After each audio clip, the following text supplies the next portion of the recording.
अभी तक जिस भी संत व महापुरुष से मिले उन्होंने यही बताया कि पाप कर्म फल भोगने से ही समाप्त होगा। वो प्रभु कौन है जो पाप कर्म को काट देता है, वो काल के बंधन से छुड़वा देता है। उसका क्या नाम है, पूजा की विधि क्या है? कृपया अवश्य सुनिए जगत गुरु तत्वदर्शी संत रामपाल जी महाराज के अमृत वचन। तो इसीलिए साधना भी करते हैं, भक्ति भी करते हैं और वो शास्त्र विधि त्याग का मनमाना आचरण करते हैं। एक समर्थ की उपासना ना करके आन उपासना करते हैं तो वह भी यूजलेस है, उसमें भी उसका मनुष्य जीवन व्यर्थ होता है। तो बताना चाहते हैं कि सर्व सोने की लंका थी और रावण से रणधीरम, एक पलक में राज विराजी जम के पड़े जंजीरम। फिर क्या बताते हैं, भक्ति बिना क्या होता है, भरम रहा संसार और रति कंचन पाया नहीं। भाई रावण चलती बार कितना सोना था, और कहते हैं जब यहां से वो जाने लगा मृत्यु हुई, 1 ग्राम सोना भी नहीं साथ ले जा सका। तो पुण्यात्मा हमें सतर्क करते हैं परमात्मा कि इस मनुष्य जीवन को सफल करो, इसके उद्देश्य को पहचानो और ध्यान से सुनो परमात्मा की उस अमृतवाणी को। वो परमात्मा जब सतलोक से चलकर आते हैं, अपनी प्यारी आत्माओं को मिलते हैं, उनको अपने से परिचित कराते हैं। अपने सामर्थ्य से परिचित कराते हैं, अपने सचखंड सतलोक से जहां परमात्मा रहते हैं, सह शरीर रहते हैं, उससे परिचित कराते हैं। उसके पश्चात परमात्मा से परिचित हुए संत, वो पुण्यात्माएं भी परमात्मा की महिमा यथार्थ रूप में सुनाया करते हैं। वो परमेश्वर किन किन महापुरुषों को मिले हैं, आदरणीय धर्मदास साहिब जी को, आदरणीय मलुकदास साहिब जी को, आदरणीय नानक साहिब जी को, आदरणीय दादू साहिब जी को, आदरणीय गरीबदास साहिब जी गांव छुडानी जिला झज्जर हरियाणा वाले को, आदरणीय गीसादास साहिब जी को गांव खेखड़ा जिला मेरठ उत्तर प्रदेश वाले को। और भी बहुत से महापुरुषों को मिले हैं, लेकिन ये आपको भी याद है और दास के भी नॉलेज में है, तो इन्हीं के उदाहरण आपको आसानी से समझ में आएंगे। अन्य तो बहुत सारे महापुरुषों को मिले हैं, किसी ने उनकी बात को स्वीकारा, किसी ने नहीं स्वीकारा, तो ऐसे वो परमात्मा हमारे लिए भटक रहा है। उसके लिए, उस परमात्मा के लिए कोई जाति मजहब नहीं है, उसको तो अपनी आत्मा दिखाई देती है। वो किसी भी कहीं भी किसी मजहब में जन्म है उनका। हमें क्या समझाना चाहते हैं परमात्मा? साहिब माने परमात्मा से, साहिब से चितलाले रे मन गर्भ गुमानी, नाभि कमल में नीर जमा तेरा दीना मैल बना। मां के गर्भ में एक पानी की बूंद से आपका कितना सुंदर शरीर बना दिया और 9-10 मास गर्भ में रखा, 9-10 महीने गर्भ में रखा, वहां तेरी करी सहाय। अपने आत्माओं, हम अपने शरीर को सुरक्षित रखने में हम कितनी व्यवस्था करते हैं। गर्मी सर्दी से बचाने के लिए वस्त्र, मकान और इसको जीवित रखने के लिए आहार, ये सब व्यवस्था परमात्मा ने मां के गर्भ में भी की थी। जहां ना आपका वश चला था, वहां का भी कोई प्रयत्न सफल नहीं हो सकता था, और न ही माता पिता आपको कोई आहार वहां भेज सकते थे। वो परमेश्वर ने ही ऐसा कनेक्शन किया हुआ है नाभि से, मां की नाभि से, बच्चे की नाभि से कनेक्शन कर दिया, जिससे उसको सब आहार प्राप्त रहा। हम ये भी आपको खूब पता है, हम जानते हैं कि वायु के बिना प्राणी जीवित नहीं रह सकता, और वहां बगैर वायु के भी जीवित रखा। इस साइंस से पूछे कोई कि वहां कहां गई तुम्हारी साइंस, जो परमात्मा ने मां के गर्भ में बच्चे को जीवित रखा और बगैर वायु के रखा। पुण्यात्माओं, काल ने तो टांग अडानते मतलब है कि ये भगवान ना पहचान ले, और ये शिक्षा भगवान ने, परमात्मा कबीर जी ने हमें अब इस युग में देना अनिवार्य समझा, इसलिए ये शिक्षा का प्रचार करवाया। अन्यथा इस शिक्षा की कति जरूरत नहीं, इस विज्ञान की हमने कति आवश्यकता नहीं। इस विज्ञान ने हमें क्या दिया? भगवान से कोसों दूर किया, और साथ में क्या बनाया इन्होंने? परमाणु बम। और एक दूसरे पर लिए खड़े, आजा मैं भी तैयार हूं, फूक दे 1 मिनट में, नाश कर बैठे। ये सीखा। इन टेलीविजन इंटरनेट बना के पता क्या हासिल कर लिया। ये अपनी सफलता माने बैठे।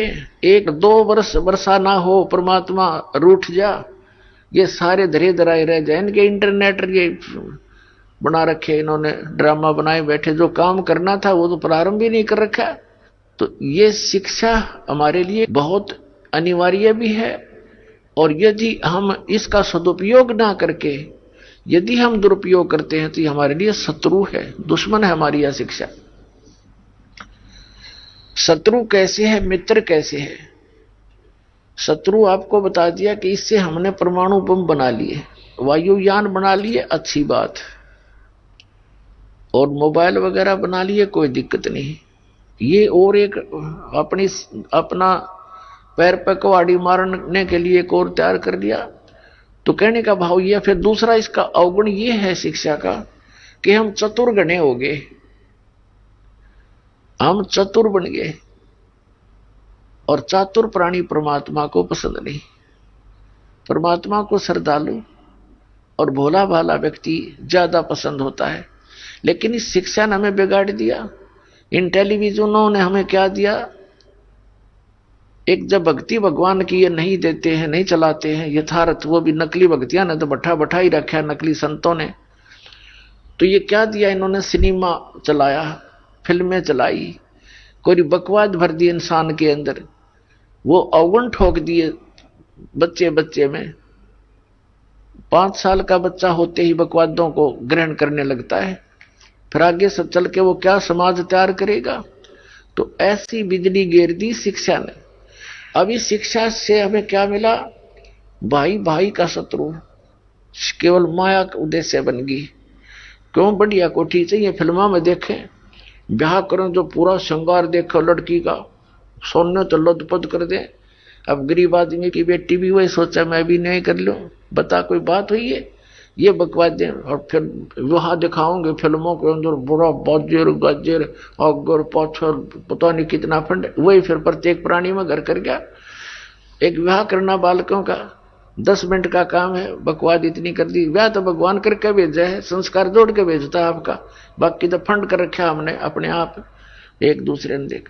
तो ये हमारे लिए हानि बनी, और इसका केवल एक लाभ है, और इसका ये लाभ हमारे लिए वरदान है। अगर हम इसका ये लाभ उठाते हैं जो दास अभी आपको बताएगा, तो फिर ये हमारे लिए वरदान है। ये अति अनिवार्य थी। वो वरदान क्या है कि अभी तक जितने भी संत महात्मा मंडलेश्वर ऋषि महर्षि हुए हैं, ये महंत संत हुए हैं, आचार्य हुए हैं, इन्होंने सदग्रंथों को पढ़ा अवश्य, लेकिन समझा नहीं।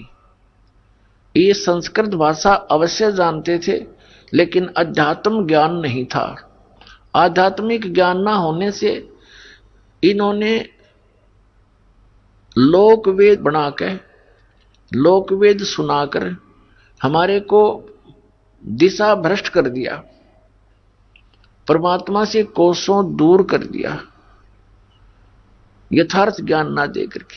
और हम इन महापुरुषों को जो संस्कृत बोलते रहे, फिर उसका हिंदी अनुवाद, क्षेत्रीय भाषा में अनुवाद जैसा उन्होंने किया, हमने यही सोच लिया कि ये जो शिक्षा ज्ञान दे रहे हैं, ये जो सेंटेंस इसने बोला है गीता जी का, पुराणों का, वेदों का, जो श्लोक बोले हैं, मंत्र बोला है, इसका जो अनुवाद इसने किया ये सही किया होगा, क्योंकि ये संस्कृत में बोल रहा है और सभी सदग्रंथ संस्कृत भाषा के अंदर ही लिखे हुए हैं। तो हमारे पूर्वज ये सोचकर के बड़ा विद्वान है, पंडित है, मंडलेश्वर है, संस्कृत भाषा के जानने वाला है, तो उन्होंने जो भी ज्ञान हमें दिया हमने ग्रहण कर लिया, और वो ज्ञान वेदों, गीता, पुराणों वाला नहीं था। उन्होंने पुराणों का ज्ञान ना दे करके, पुराणों का नाम लेकर के हमें अपने विचार, लोक वेद, भगवान से दूर करने वाली विधि भक्ति की वो बता दी। और जिस कारण से फिर हम कहां गए? प्रेत बन गए, भूत बन गए। फिर वो प्रेत बनकर दुखी होते हैं, किसी को स्वप्न में दिखते हैं, किसी के अंदर प्रवेश करके बोलते हैं मैं बर्बाद हो गया, मैं भूखा मर रहा हूं, मैं प्यासा मर रहा हूं। फिर उन गुरुओं के पास जाने लगे कि हे आचार्य जी, हे गुरुदेव, हे महात्मा जी, मेरे पिताजी ऐसे ऐसे मेरी बहन में बोल रहे थे, वो कह रहे मैं भूखा प्यासा हूं। आप तो कह रहे थे वो स्वर्ग चला गया, आपने सब क्रियाएं भी कर दी, देर में भी कर दी, अस्थियां भी चुनकर गंगा में प्रवाह करवा दी गति करने के लिए। पहले तो महीना भी करते थे, फिर 6 महीना वाली भी करते थे, फिर साल का भी एक जुगाड़ करते थे। उसके बावजूद फिर वो भूत बना हुआ। फिर वो क्या कहते थे, अब तुम श्राद्ध निकाल दो, वो तृप्त हो जाएंगे। बताओ, अब श्राद्ध निकाल दो, वो तृप्त हो जाएंगे। फिर श्राद्ध शुरू कर दिए। अब उनमें भी फिर उन्हें वो अपनी अटकल अड़ाई, कोई वेद गीता आदि को आधार नहीं बनाया। तो जिस कारण से हम परमात्मा से कोसों दूर हो गए। अब वो हमें पुराणों का नाम ले करके क्या ज्ञान सुनाया करते थे कि श्री ब्रह्मा जी, श्री विष्णु जी, श्री शिव जी, रजगुण श्री ब्रह्मा जी, सतगुण श्री विष्णु जी और तमगुण श्री शिव जी, ये अजरो अमर हैं, इनकी कोई माता पिता नहीं है, इनकी जन्म मृत्यु नहीं होती। और कुछ एक यहां तक भ्रष्ट हो चुके हैं, इनके को ज्ञान तो है ही नहीं। तो भोले आदमी जो श्रद्धालु होते हैं वो और भोले होते हैं, उनको कतई ज्ञान नहीं होता। इन मंडलेश्वरों के पास जाते हैं, इन महापुरुषों को के पास जाते हैं, इनसे प्रश्न करते हैं कि श्री कृष्ण भगवान की क्या स्थिति है, परमात्मा कौन है, कैसा है। तो क्या बताते हैं कि श्री कृष्ण भगवान स्वयं परमात्मा है, ये पूर्ण ब्रह्म है, ये सर्वशक्तिमान है, इसके अतिरिक्त कोई भगवान नहीं है, ये समृद्ध शक्ति है। फिर किसी ने प्रश्न किया, क्या श्री ब्रह्मा विष्णु महेश की के श्री कृष्ण जी ही विष्णु अवतार हैं? तो फिर ये भी कहा करते ये अज्ञानी कि हां, श्री विष्णु जी ही श्री कृष्ण रूप में देवकी के गर्भ से जन्मे थे। और फिर इनसे कोई पूछता है क्या श्री ब्रह्मा विष्णु महेश की मृत्यु होती है? तो ये क्या कहा करते, कुछ एक तो कहते थे कि ब्रह्मा की तो मृत्यु होती है, श्री विष्णु और श्री शंकर भगवान इनकी मृत्यु नहीं होती। कुछ एक चातुर प्राणी कहते हैं कि ब्रह्मा विष्णु महेश की जन्म मृत्यु तो नहीं कह सकते, हां कहीं ना कहीं सर्ग के अंत में उस विराट परमात्मा में लीन हो जाना, ऐसा तो है। अरे भले आदमी, जब वो मरे गए, लीन हो गए, तो मृत्यु नहीं हुई तो कखते न पता नहीं। मूर्ख बना रहे सारे संसार ने, बड़े बड़े ऊपर का लोग दिखावा साधु बढ़ के। कबीर साहब कहते हैं कंठी माला सुमरनी और टिक्की बिंदी ला के, कंठी माला सुमरनी ये पैरे से क्या हो, ऊपर डूंडा साध का और अंतर रख्या खो। ऊपर तो दिखा बड़ा महात्मा है, तिलक तलक लगा के बिंदी बिंदी ला के माला चार पैर के, नो दिखा बड़ा महापुरुष से पहुंचा हुआ, और अंदर खख नहीं, तुम्हारे पास ज्ञान नहीं, अज्ञान से भरे हो। तो ऊपर डूंडा साध का, ऊपर तो डूंडा ठा रखा बड़ा महापुरुष होगा लोग दिखावा, और अंतर रख्या खो, अंतर ज्ञान नहीं पूरा। गीता जी को आधार मानते हैं कि गीता जैसा ग्रंथ नहीं। श्रीमद् भगवत गीता एक बहुत ही अनमोल ग्रंथ है। और फिर नाम देते हैं हरे कृष्ण हरे राम, राधे श्याम सीताराम। बताओ गीता जी में है कहीं पर ये आप भी मूर्ख बन रहे, औरों को भी जीवन बर्बाद कर रहे आत्माओं का। पहले हमें ज्ञान नहीं था, इन बकवादों को हम समझ नहीं सके जो क्या ऊआ बाई बक रहे हैं ये। पहले एक प्रश्न किया किसी ने एक आचार्य से, उससे पूछा क्या ब्रह्मा विष्णु महेश किसकी भक्ति करते हैं, वो भी साधना कर रहे हैं, भगवान शिव को देख लो ऐसे बैठे समाधि में। कोई कहता है कि ये उस विराट परमात्मा की भक्ति करते हैं ब्रह्मा विष्णु महेश। इस मूर्ख ने कोई पूछे, अब तो तू कह रहा था श्री कृष्ण स्वयं परमात्मा है, पूर्ण ब्रह्म है, इसके अतिरिक्त कोई भगवान नहीं है, हैं? अरीबनों का ये विराट परमात्मा की भक्ति करते हैं, फिर ये कृष्ण क्या रहेगा तुम्हारा, ये व्हाट इज कृष्ण फिर? इब तो तू कह रहा श्री कृष्ण सुप्रीम पावर है, अनंत कोट ब्रह्मांड का मालिक है। अरीबनों के हाँ कहीं ना कहीं कि उसमें विराट परमात्मा में लीन हो जाते हैं, ये किसी उस परमात्मा की भक्ति करते हैं। ये इसको कहते हैं कि सटदल उआ बाई बगदा, माला पहर बिंदी ला के ये हुए हैं मुक्ता। मोक्ष समझ रहे अपने आप में। और सटदल उआ बाई बगदा, गीता जी में है कहीं ऐसा परम प्रमाण इनका? फिर एक ने तो यहां तक कह दिया, कुछ एक तो यहां तक बुद्धि खराब है, महर्षि कहाँ है, आचार्य कहवाते हैं। पहले तो कह रहा है कि आपका इष्ट देव कौन है, पूछा किसी ने, उत्तर दे रहा है कि मेरा श्री कृष्ण भगवान इष्ट देव है। कृष्ण भगवान स्वयं परमात्मा है, सर्व सृष्टि के रचनहार हैं, अखिल ब्रह्मांड के स्वामी। फिर उससे पूछा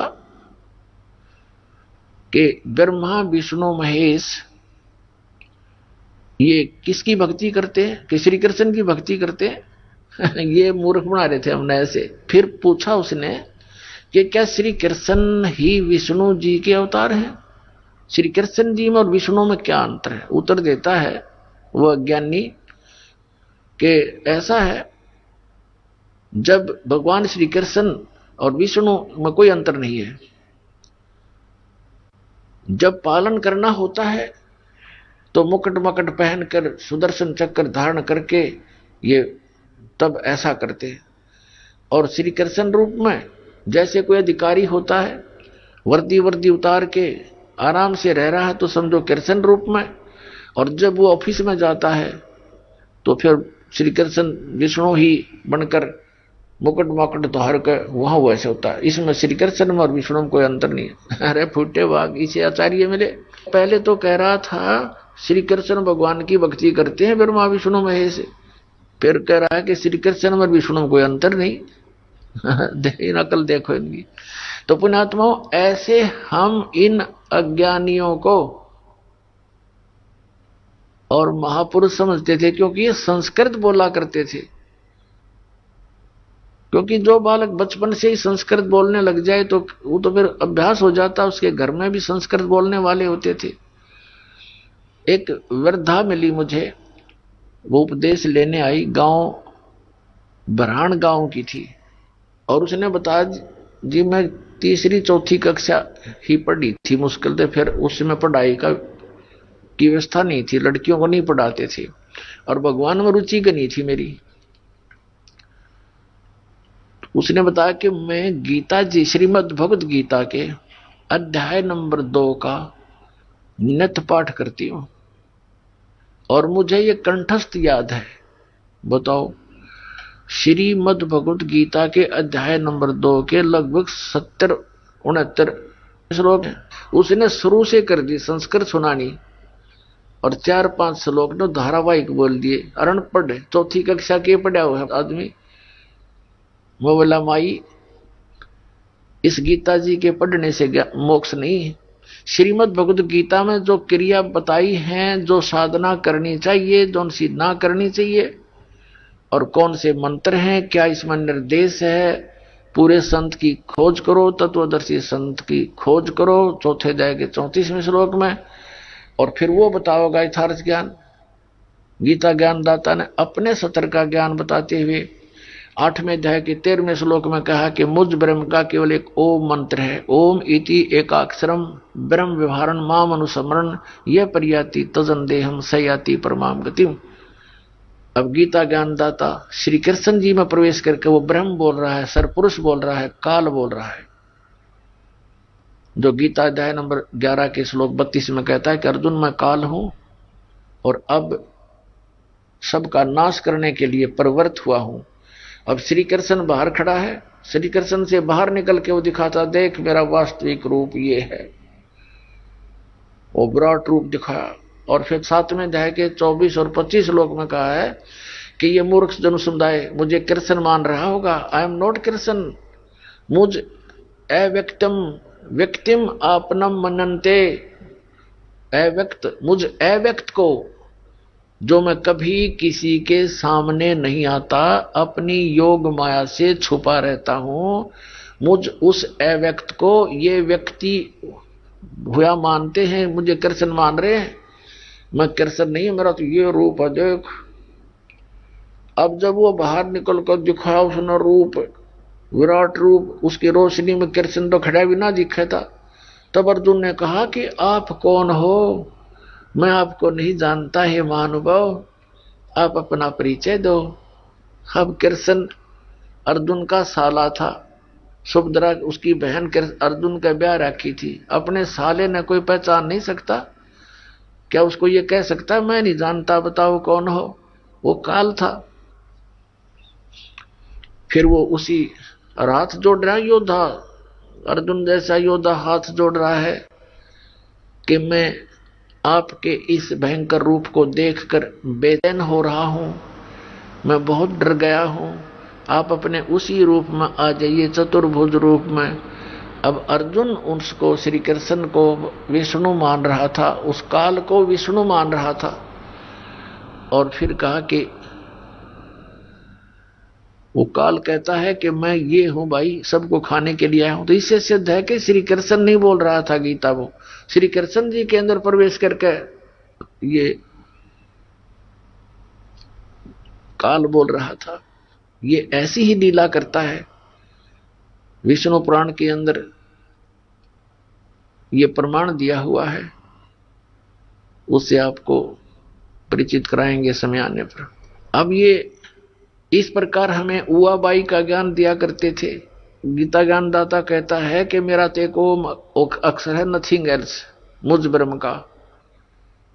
और इसका जो अंतिम श्वास तक भजन करते हैं, साधना करते हैं, तो मुझ से मिलने वाली परम गति, ओम नाम के जाप से मिलने वाली परम गति को प्राप्त होते हैं। ओम नाम के जाप से कौन सी परम गति मिलती है? ब्रह्मलोक प्राप्त होता है।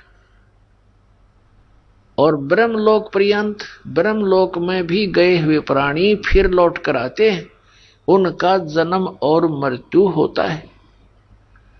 श्रीमद् भगवत गीता अध्याय नंबर 8 के ही श्लोक नंबर 16 में गीता ज्ञानदाता कहता है कि ब्रह्मलोक पर्यंत भी सभी लोग पुनरावर्ती के अंदर है। पुनरावर्ती का अर्थ होता है वहां गए हुए प्राणी भी लौटकर संसार में आते हैं, पूर्ण मोक्ष नहीं होता।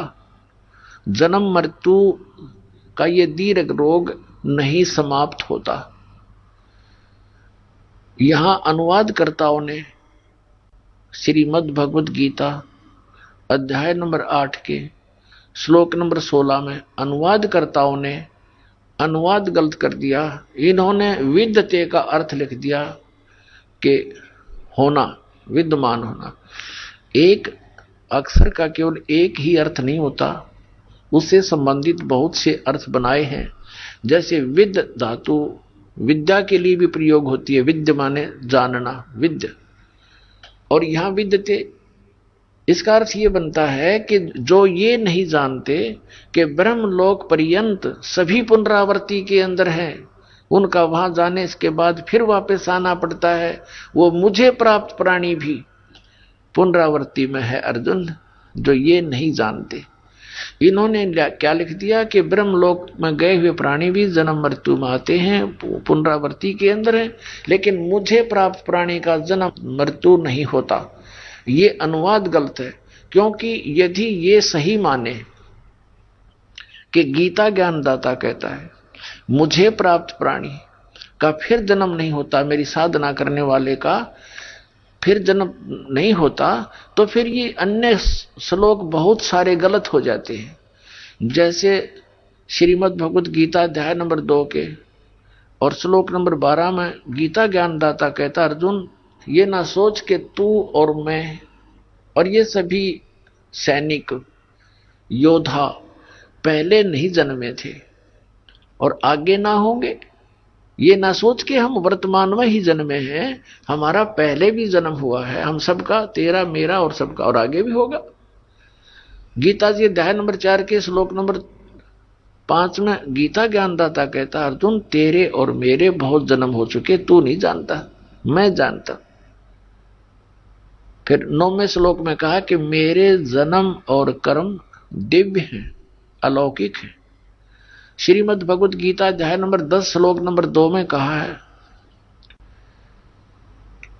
कि अर्जुन मेरी उत्पत्ति को यानी मेरे जन्म को न तो ये ऋषि लोग जानते, न ये सिद्ध जानते, न ये देवता लोग जानते, क्योंकि इनका आदि कारण मैं ही हूं, इनकी उत्पत्ति करने वाला मैं ही हूं। अब यहां विचारणीय विषय है कि संतान अपने पिता की उत्पत्ति को नहीं जानता और पिता अपने पुत्रों की, अपने संतान की डेट ऑफ बर्थ भी बता देता है, जन्म तिथि भी बता देता है।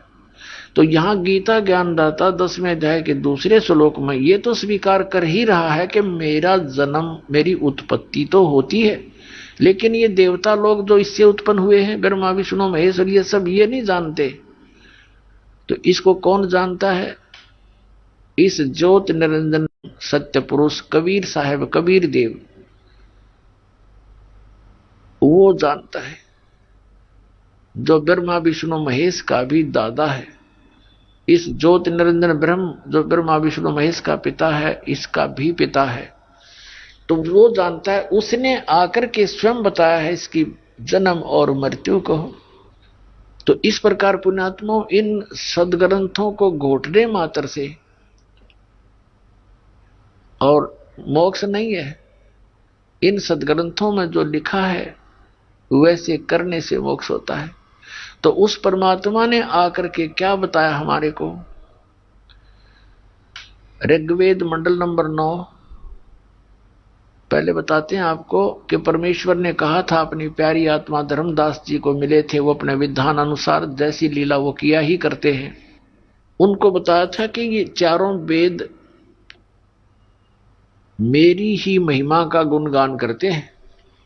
वेद मेरा भेद है, मैं ना मिलूं वेदन के माही, और जौन वेद से मैं मिलूं ये वेद जानते नहीं। ये 4 वेद, ऋग्वेद, यजुर्वेद, सामवेद और अथर्ववेद, इन चारों वेदों में परमात्मा ने बताया कि मेरा ही गुणगान है। लेकिन इन चारों वेदों में वर्णित विधि से मेरी प्राप्ति नहीं हो सकती, क्योंकि इन चारों वेदों में महिमा तो पूर्ण परमात्मा की अत्यधिक है और केवल वे ऑफ वर्शिप साधना पूजा की विधि, पूजा का मार्ग वो केवल ब्रह्म तक का है। तो इसलिए उस पूर्ण परमात्मा की प्राप्ति के लिए हमें सूक्ष्म वेद की आवश्यकता पड़ेगी। वो सूक्ष्म वेद इस काल भगवान ने इस डर से नष्ट कर दिया था कि कहीं यहाँ के प्राणियों को इनके अपने पिता अपने निज ठिकाना सतलोक का पता ना लग जाए, जहां बहुत सुख है, तो ये भाग ना जावे यहां से सत साधना करके। इसलिए इसने वो सूक्ष्म वेद को नष्ट कर दिया और वेदों, गीता और पुराणों का नाम लेकर के अपने द्वारा भेजे हुए इन काल के दूतों से अज्ञान फैलवा दिया।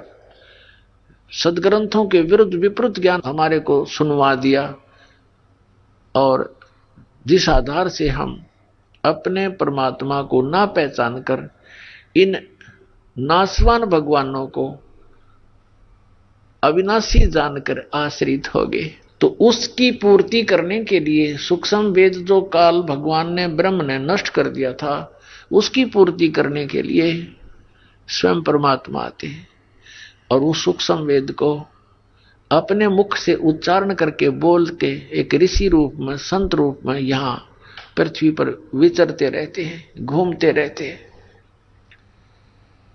और वो ज्ञान प्रचार करते हैं।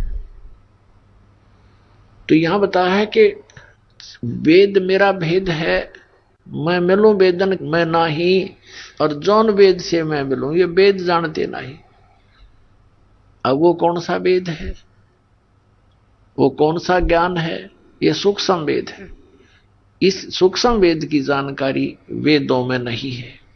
अब परमात्मा ने आकर के क्या बताया कि ये ब्रह्मा विष्णु महेश की क्या सचिथि है और ब्रह्म इस ज्योति निरंजन का जन्म कैसे हुआ, इसकी उत्पत्ति कैसे हुई, ये अपने जन्म और कर्म को अलौकिक कैसे बताता है, ये ज्ञान सूक्ष्म वेद के अंदर है। अब प्रसंग चल रहा है, हम उसी पर लौटते हैं कि गीता के अंदर जो वर्णित विधि है उसको न अपनाकर ये अज्ञानी मंडलेश्वर और ये आचार्य ऋषि गुरु ब्राह्मण पंडित कोई जाति विशेष के लिए नहीं है। यहां पर ये प्रसंग जो चल रहा है ये किसी ब्राह्मण विशेष जाति विशेष से नहीं है। जैसे अध्यात्म मार्ग के अंदर ब्राह्मण किसे कहते हैं? ब्राह्मण सोए जो ब्रह्म पछाणे और पंडित सोए जो पिंड की जाने। अन्य ब्राह्मण नहीं है। जिसने ब्रह्म पहचाना, परमात्मा को जान लिया, वो ब्राह्मण है। मेरे गुरुदेव जी थे, वो ब्राह्मण जाति से थे। गांव बड़ा पैंतावास, डिस्ट्रिक्ट भिवानी, दादरी के पास, हरियाणा के अंदर, वहां उनका जन्म था। ब्राह्मण वर्ग में एक ब्राह्मण वर्ण है, जैसे ये 4 वर्ण बनाए हुए हैं, क्षत्रिय, ब्राह्मण, वैश्य और शूद्र। तो ब्राह्मण वर्ण के अंदर आवश्यक नहीं है कि सभी ब्राह्मण हो। अक्षत्रिय वर्ग में ये भी कंपलसरी नहीं कि सभी अक्षत्रिय हो। वैश्य वर्ण में सभी वैश्य नहीं होते, वो अन्य भी कार्य साथ साथ पैरेलल करते रहते हैं। तो ब्राह्मण का यहां जो वर्ण ब्राह्मण है ये अलग है। जैसे इनके पूर्वज जो थे ब्राह्मणों के, वो ऋषि महर्षि हुआ करते थे। वो केवल क्या काम करते थे? स्वयं विद्या ग्रहण करते थे, सदग्रंथों को पढ़ते थे, अन्य को सुनाया करते थे। गांव गांव नगर नगर में जा करके सत्संग करके उनको भगवान की भक्ति के बारे में मार्ग बताते थे। तो इसलिए उनको ब्राह्मण कहा जाता था। ये जानकर के ब्रह्म को जानने वाले हैं, परमात्मा के विषय में जानकार हैं, क्योंकि ये संस्कृत बोलते हैं, संस्कृत जानते हैं, पढ़े हैं, और सदग्रंथ भी संस्कृत भाषा में लिपिबद्ध है। मेरे गुरुदेव जो थे वो ब्राह्मण वर्ण में जन्मे थे, लेकिन वो अपने आप को ब्राह्मण नहीं कहते थे, वो संत कहते थे। और मेरे दादा गुरुजी यानी गुरुजी के गुरुजी वो जाट थे, गांव छावला दिल्ली के। वो जाट होते हुए पंडित कहलाए। उन्होंने 15-16 वर्ष की आयु में घर त्याग दिया था। एक साधु संत उनको मिल गए थे। वो बड़े प्रचंड माइंड के थे, यानी गरीबदासी संत थे वो, जिनको ये मिले थे मेरे दादा गुरुजी। तो उन्होंने देखा कि लड़का बहुत होनहार नजर आता है। तो उस हमारे जो गरीबदासी संत थे, यानी मेरे गुरुजी के, हमारे चौथे दादाजी, दादाजी के दादाजी समझो, परदादा गुरुजी, उसने ये विचार किया कि इस लड़के को क्यों ना काशी विद्यापीठ में पढ़ाऊं और ये सदग्रंथों को जानकर समझकर अच्छी तरह ज्ञान दे। इस उद्देश्य से काशी विद्यापीठ में उनका प्रवेश दिला दिया और वो इतने तीव्रता से पढ़े, 4 विषय के आचार्य बन गए। तो उनको पंडित चिदानंद कहा जाने लगा। उनका चिदानंद नाम था, चिदानंद। उनके नाम से आज भी आश्रम बना हुआ है। डिस्ट्रिक्ट सोनीपत, खरखोदा के पास एक गांव है डिस्ट्रिक्ट सोनीपत में, खरखोदा तहसील के अंदर गोपालपुर गांव है। उस गोपालपुर गांव में आज भी हमारे दादा गुरुदेव जी जो जाट थे, लेकिन उन्होंने उस पंडित वाली उपाधि प्राप्त कर ली थी, वहां आश्रम बना हुआ है, लिखा हुआ है पंडित चिदानंद आश्रम। तो ये प्रसंग इसलिए यहां थोड़ा सा क्लियर करना पड़ा, ये कंसेप्ट, कि देख कोई ब्राह्मण पे दिख जा और नो कहे तो ब्राह्मणों की निंदा करता है। नहीं, ब्राह्मण वो होता है जो गुरु पद पर विराजमान है, और उस तो अन्य के लिए ये शब्द दास के ना समझे। तो पंडित लोगों ने इन सदग्रंथों को ढंग से ना समझकर लोकवेद सुना दिया। दंत कथा, लोकवेद होता है दंत कथा, जो सत्य नहीं होता उसको लोकवेद कहते हैं, बनावटी बातें। तो इन्होंने सुनाया कि ब्रह्मा विष्णु महेश अजरो अमर है। श्रीमद् भगवत गीता का ज्ञान देने वाला ये ब्रह्म सरपुरुष ये खुद कह रहा है कि अर्जुन तेरे और मेरे बहुत जन्म हो चुके, तू नहीं जानता मैं जानता हूं। ये तो कहते हैं श्री कृष्ण जी ने गीता बोला। पुणात्माओं, श्री कृष्ण जी में प्रवेश करके इस काल भगवान ने गीता बोला, गीता का ज्ञान कहा। श्री कृष्ण जी को तो पता नहीं मैंने श्रीमद् भगवत गीता में क्या कहा था। अपनात्माओं, इस दास का जो ज्ञान है परमात्मा दिया हुआ, कबीर परमेश्वर ने बताया दास को, तो ये ऐसा अटपटा लगेगा आपको, क्योंकि आपने कोरा अज्ञान ग्रहण कर रखा है कि ये क्या कह रहा है। श्रीमद् भगवत गीता का ज्ञान श्री कृष्ण जी ने नहीं बोला। तो पुणात्माओं, यहीं पर बात बिगड़ रही थी बताई कि सच्चों को तो ये झूठा बतावें। इन झूठों का एतबार 600 वर्ष पहले परमात्मा ने ये ज्ञान दिया था, जो कबीर भगवान ने, उस दानक जो लाया कबीर ने, जो काशी के अंदर थे, भगवान आए थे, जिसको आज ये दास केवल उन्हीं का दिया हुआ ज्ञान आप तक पहुंचा रहा है। दास का और कोई रोल नहीं है। इतना रोल है कि जो सदग्रंथों में लिखा है उस लेखक के विचार आपके रूबरू कराता हूं, जो परमेश्वर ने आकर ज्ञान दिया वो आपके रूबरू कराता हूं। इन दोनों का निष्कर्ष निकाल कर आपको देता हूं, आपको दिखाकर बताता हूं कि ये ऐसा है, ये ऐसा है, और फिर इन नकलियों के विचार सुनाता हूं, इनकी द्वारा लिखी अनुभव की पुस्तक आपके रूबरू कराता हूं, और फिर आपको ये बताना चाहता हूं कि जो हमारे सदग्रंथों से मेल नहीं खाते, जो विधि भगवान की भक्ति की या ज्ञान भक्ति का, तो यूजलेस है, उसको तुरंत त्याग देना चाहिए। दास का ये सब कुछ करके, ये प्रयत्न इतना करके, ये इतना चाहता हूं कि तो आप जी सदमार्ग को ग्रहण करें, कुमार्ग को त्याग दें। आपने जाना अपने घर को, और आप जा रहे हो जंगल की ओर, वन में जा रहे हो, वहां खा जाएंगे चित्ते और शेर वगैरह आपको, वहां पर भयंकर जानवर है, और कोई आपको बता रहा है कि ये दिशा आपकी ठीक नहीं है जिधर तुम जा रहे हो, तो वो प्रयत्न गलत नहीं, आप ना समझ सको, वो आपकी अपनी सोच होगी। तो दास का प्रयत्न इतना है। अब प्रसंग चल रहा है कि गीता ज्ञान ये श्री कृष्ण मान रहे हैं कि श्री कृष्ण जी ने दिया। ले थोड़ा सा कंसेप्ट क्लियर करते हैं। आपको दिखाते हैं वो विवरण जिससे स्पष्ट हो जाएगा कि श्री कृष्ण जी ने गीता का ज्ञान नहीं बोला, और समझदार को संकेत ही काफी होता है। इंटेलिजेंट जो स्टूडेंट होते हैं वो टीचर के कोड वर्डों को भी पहचानना शुरू कर देते हैं। अब देखिएगा संक्षिप्त महाभारत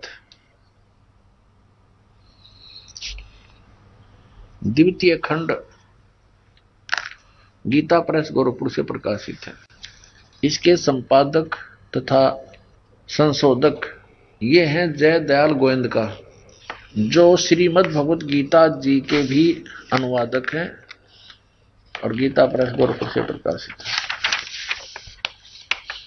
प्रकाशक एवं मुद्रक गीता प्रेस गोरखपुर, गोविंद भवन कार्यालय कोलकाता का संस्थान। ठीक, अब इस पे दिखाते हैं आपको कि श्री कृष्ण जी को तो पता ही नहीं गीता जी में उसने बोला क्या था। ये द्वितीय खंड है, इसका द्वितीय खंड, ये द्वितीय खंड है महाभारत का, संस्कृत महाभारत का, और इसके 667 पृष्ठ पे हम आपको दिखाएंगे। जन्मेजय ने पूछा, शत्रुओं का नाश हो जाने के बाद जब महात्मा श्री कृष्ण और अर्जुन सभा में बैठकर वार्तालाप कर रहे थे, उस समय उनमें क्या क्या बातचीत हुई। वैशंपायन जी ने कहा, कृष्ण सहित अर्जुन जब अपने राज्य पर पूरा अधिकार प्राप्त कर लिया तो अर्जुन ने जब अपने राज्य पर पूरा अधिकार प्राप्त कर लिया तो वे दिव्य सभा भवन में आनंद के साथ रहने लगे। एक दिन सब जनों से घिरे हुए दोनों मित्र स्वेच्छा से घूमते हुए सभा मंडप के ऐसे भाग में पहुंचे जो स्वर्ग के समान सुंदर था। पांडुनंदन अर्जुन श्री कृष्ण के साथ रहकर बहुत प्रसन्न थे। उन्होंने एक बार उस रमणीय सभा की ओर दृष्टि डालकर भगवान से यह वचन कहा, देवकी नंदन, जब युद्ध का अवसर उपस्थित था उस समय मुझे आपके माध्यम का ज्ञान और ईश्वरीय स्वरूप का दर्शन हुआ था, किंतु केशव आपने स्नेहवश पहले मुझे जो ज्ञान का उपदेश किया था वह सब इस समय बुद्धि के दोष से भूल गया है। उन विषयों को सुनने के लिए बारंबार मेरे मन में उत्कंठा होती है। इधर आप जल्दी ही द्वारका जाने वाले हैं, अतः पुनः वह सब विषय मुझे सुना दीजिए। यानी जो गीता जी का ज्ञान आपने युद्ध के समय सुनाया था वो फिर सुना दे, मैं भूल गया, अर्जुन कह रहा है।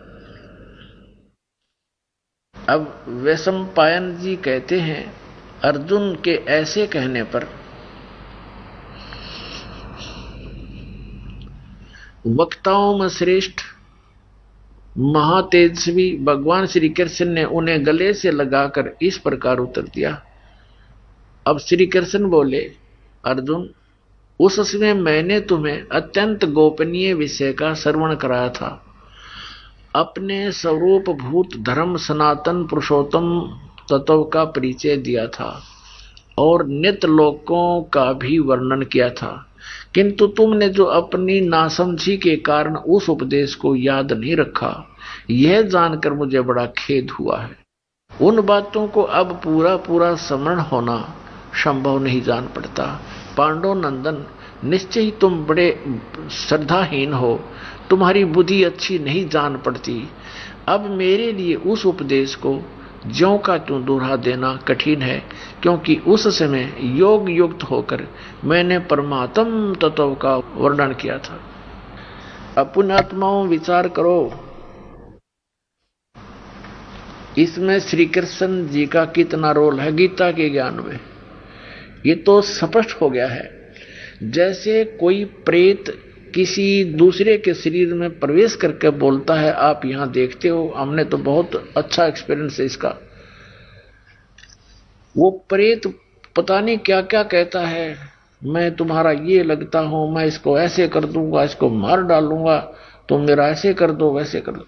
फिर जब वो निकल जाता है तो जिस आत्मा में वो, जिस शरीर में वो प्रवेश था, जिसके नाम वो शरीर है, उस आत्मा के नाम, तो वो जब अपने होश में आता है फिर उसको अन्य ही बताते हैं कि आप नो बोल रहे थे, ऐसे बोल रहे थे, ऐसे कह रहे थे। उसको कुछ याद नहीं होता मैंने क्या बोला था, क्योंकि वो बोल खुद नहीं रहा था, कोई प्रेत आत्मा बोल रही थी उसके अंदर। तो ऐसे ही श्री कृष्ण जी में प्रवेश करके यूं काल बोल रहा था। अब देखो ये दास सत्संग कर रहा है इस विषय पर, और आप सुन रहे हो। जो प्रथम बार कोई श्रोता इस ज्ञान को सुनेगा वो मुश्किल से 20% याद रख सकता है। और मुझसे कभी सुन लेना, क्योंकि मैं अपने होश हवास में बोल रहा हूं। और यदि कुछ दिन के बाद आप कहो कि आप उसी विषय को सुनाइए जो आपने उस दिन सुनाया था, और मैं आपसे कहूं तुम बड़े श्रद्धाहीन हो, तुम्हारी बुद्धि अच्छी नहीं है, तुमने याद क्यों नहीं रखा, और मैं कहूं कि मुझे तो वो स्मरण होना संभव नहीं है पूरा पूरा, ये क्या मतलब हुआ? श्रोता सारा याद रख सकता है, वक्ता को याद नहीं। इति सिद्धम श्री कृष्ण जी ने नहीं बोला। और फिर कहता मैंने परमात्म तत्व का ज्ञान कराया था, फिर श्री कृष्ण परमात्म की तरह गया, इसने बोला ही नहीं था वो ज्ञान।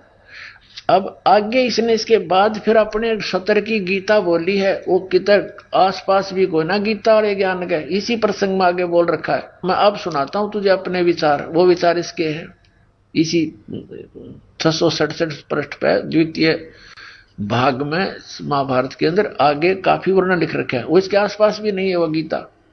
तो पुण्यात्माओं, इस प्रकार ये दास जो कहना चाहता है उसको गहराई से सोचो समझो। इससे स्पष्ट हो गया कि श्री कृष्ण जी ने गीता का ज्ञान नहीं बोला, इसको पता ही नहीं मैंने क्या बोला। अब ये गीता ज्ञान दाता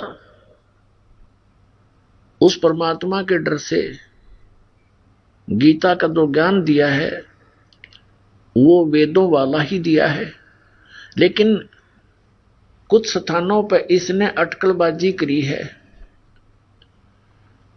युद्ध करवाने के उद्देश्य से। आइए अब हम उन श्रद्धालुओं के अनुभव जानते हैं जो जगत गुरु तत्वदर्शी संत रामपाल जी महाराज जी से दीक्षा प्राप्त कर चुके हैं तथा उनके द्वारा बताए गए भक्ति मार्ग पर चल रहे हैं। नमस्कार जी। नमस्कार जी। क्या नाम है माता जी आपका? ओम पतिया जी। माता जी आप कहाँ से हैं? करनाल जिला जी। माता जी संत रामपाल जी महाराज से नाम दीक्षा आपने कब ली? 2016 जी। संत रामपाल जी महाराज से नाम दीक्षा लेने से पहले क्या आप कोई भक्ति साधना भी करती थी? करते थे जी, ये देवी देवताओं की पूजा करते थे जी। इनकी करते करते जी मैं बहुत भी बीमार हो गई जी। देवी की पूजा करे करूँ थी मैं, सब में ज़्यादा वैष्णो न मानने करूँ थी जी। वैष्णो न मानती जी वैष्णो पे भी गई जी, उसकी फोटो भी ले आई, उसकी मैंने जोत भी जगाई, दिन रात जोत कया माता जी ने दिन रात जोत जगाओ, मैंने वह भी जोत भी जगाई। फिर परेशान होने लगी, फिर संभाल के बालाजी भगत जावे जी, वो बोला हनुमान की फोटो लाओ, बालाजी जाओ। बालाजी भगत के उसके साथ वो हमने ले गया साथ, तो मैं बालाजी भी गई, बालाजी की भी फोटो भी लाई, और मैं उसको वो बोला होमन करावांगे घर में थारे, जब थारे शांति आवेगी। उन्हें होमन भी कराया जी, 21,000 रुपया उसने भगत ने लिया। अगर थारे ईब कोई भी कुछ भी परेशानी नहीं आएगी। फिर भी थोड़े से दिन कुछ मैं ठीक रही, मैं बोली मैं ठीक होने लगी, तो फिर मेरे परेशानी हो गई। तो ये बोले भगत आज के हो गया, मेरे तो ये फिर पीड़ ज़्यादा रह कर थी, मेरा पीड़ भी इतनी हो जे करे थी कोई अंत नहीं। सारा दिन पीड़ा में लोचे करूँ थी, सारा गात मागनी हो जे करे थी, बुरा हाल हो जे करा था मेरे साथ।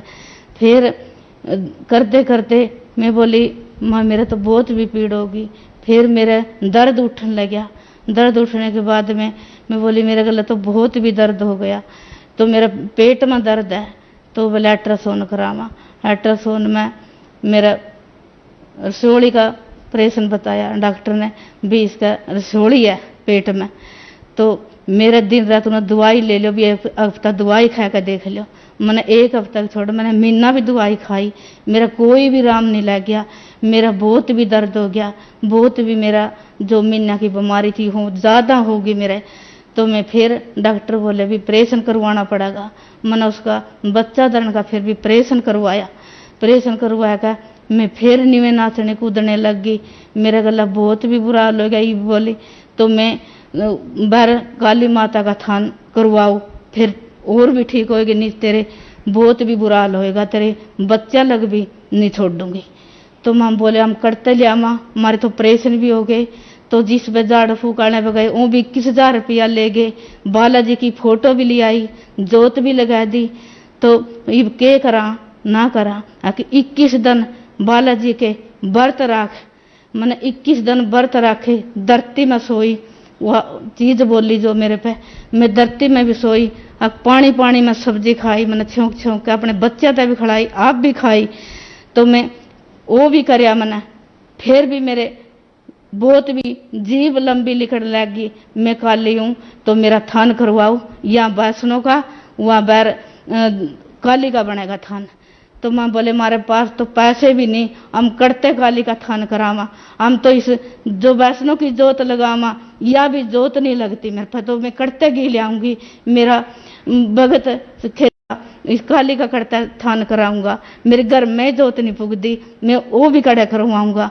अगर आप नहीं कराते तो करवाना पड़ेगा। नहीं तेरे 2 बच्चे हैं, यू मेरा बड़ा लड़का था। तो ये बोला माँ करवा ले। मैं बोली क्या का करवाऊं बेटे, तुम्हारे पास तो कुछ भी नहीं है। इसके पास उन्होंने बोली इसने नहीं छोड़ूंगी, इसने ले जाऊंगी मैं। तो मैं बोली महा इसने क्यों ले जाएगी, तो मन नहीं ले जा। अगर नहीं तो मैं ऐसे कर दे मैं सो गई। मैं 4 बजे मेरी किलकी लिकड़ी न्यू का बोने पारे, तो इस गांव की गराई कर तो पैसे मिलेंगे, मेरा थान करवा। मैं गराई में मन के बरा को दे, अगर ना दे न्यू का देवेंगे। तो मैं फिर भी बोने पारे, मेरा बच्चा का कुछ भी नहीं हो जाए तो मैं बोने पारे जाऊंगी, मैं गराई करूंगी। तो मैंने गराई करी। गराई वाले ने किसी ने 10 दिए, किसी ने 20 दिए, कोई काम काली ने नहीं दुख दे। हम अपनी लाग नहीं लाते तो अपना खातर फिरती है। तो मां नहीं, मैं माते का थान कराऊंगी, अपने अपने आप पे करा रही, अपना घर में करवा तो कोई दुखदा कोई ना दुखदा। फिर एक मेरे लुहार है, उन्हें साथ दिया, बीमार पे भी यही परेशानी है, हम तेरे साथ लगाएंगे। उन्हें भी गराई करी, मैंने भी गराई करी। हमने उसका थान बनाया, गांव में थान भी नहीं था, काली का थान करवाया का। तो फिर भी मैंने शांति नहीं मिली कि ना तो काली का थान करवा, रोजगार का मेरा थान खोलिया, इन्हें थान करवाया। तो अपने चढ़ापा चढ़ेगा, अपने याने न खड़ावेगी, इसने अपने खातर करया, जो या चीज आवे अपना लाभ के मेरे ने करया। मैं बोली मेरे पास कोई भी लाभ नहीं है, मैं गराई बोने पारे करी मेरे पास, या आवे मेरे मुंह से कवा मेरे बच्चा लगना मारेगी, मैंने ऐसे जानते थान करवाऊं। तो किसी ने दिया, किसी ने दिया, ना दिया भगत जी। मैंने 40,000 की गराई करी, और भगत ने जो भी कोई बच्चा नहीं ब्याह रखा था मैंने, फिर भी जो भी मर्दा न पड़दा न, एक मिस्त्री और था और रलिया साथ में। अब चलो छेड़ा तो छेड़ लिया, चलो इसका करवाए दे। तो मेरा भी परेशानी है।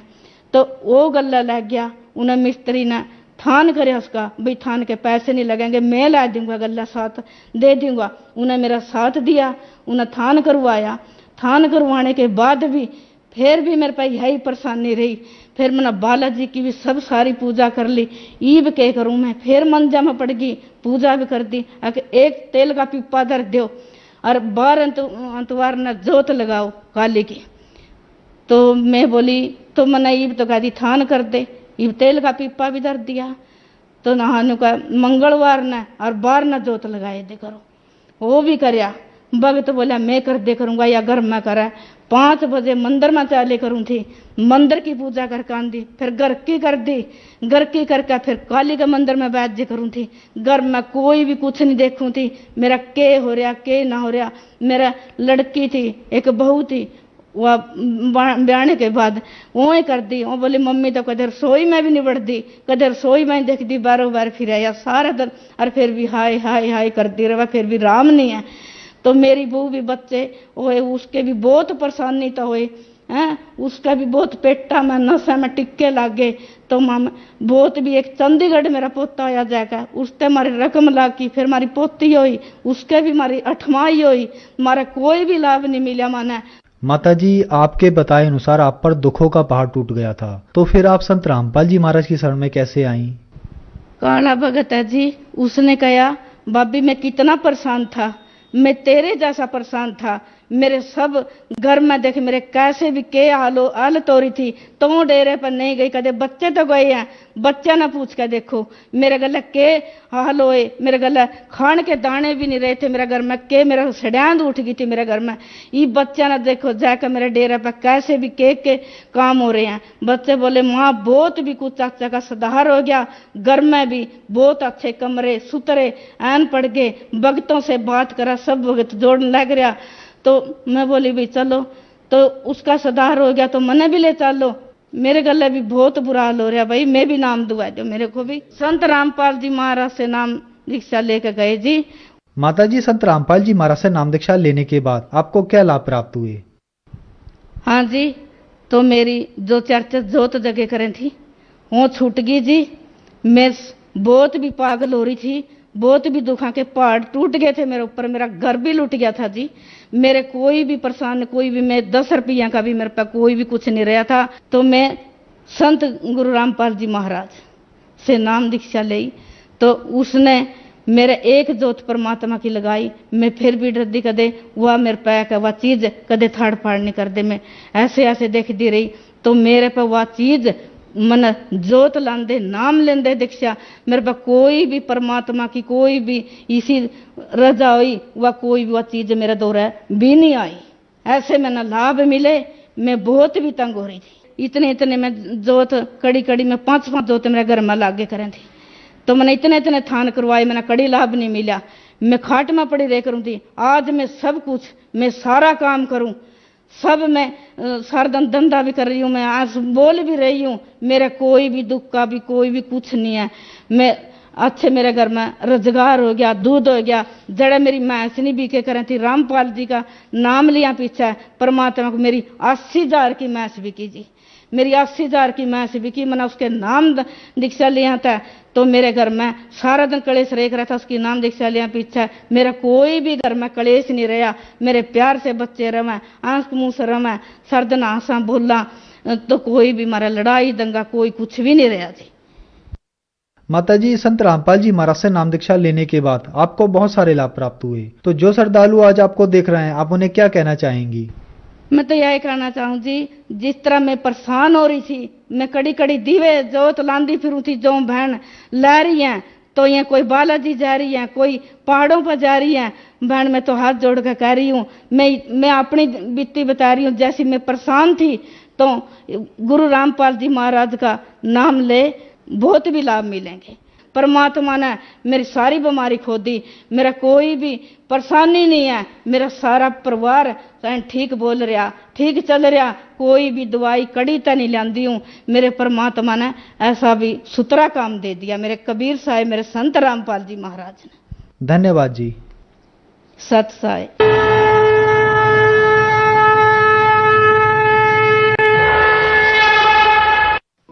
आप सुन रहे थे जगत गुरु तत्वदर्शी संत रामपाल जी महाराज के मंगल प्रवचन।